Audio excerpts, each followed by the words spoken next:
Mümin olmaz her özündən mən müsəlmanam deyən. Cananı eşqə varıb can içində canam deyən.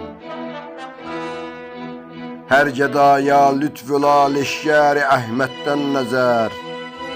Dari eşqdə dövr edər nuri haqqa yanam deyən. Qul olub qulluq edənlər şərəfindən ad alar. Alçalar ol kimsələr kibr eyləyib şanam deyən. Kün feyakün söylədi Rəbbim elmi ledun ilə. Mərtəbeyi haqqı bulmuş mən həmən anam deyən. Tac-ı sərimdə qərardır haleyi şövqi nigar.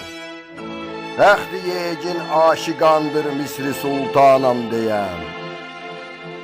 Kutsal eşqin mənbəyi qəlbin cilasından doğar. Tərk edər variyyətin siddiq-i sübhanam deyən. Heyrət ey büti ziba zühr eylədi cəzbeyi eşq.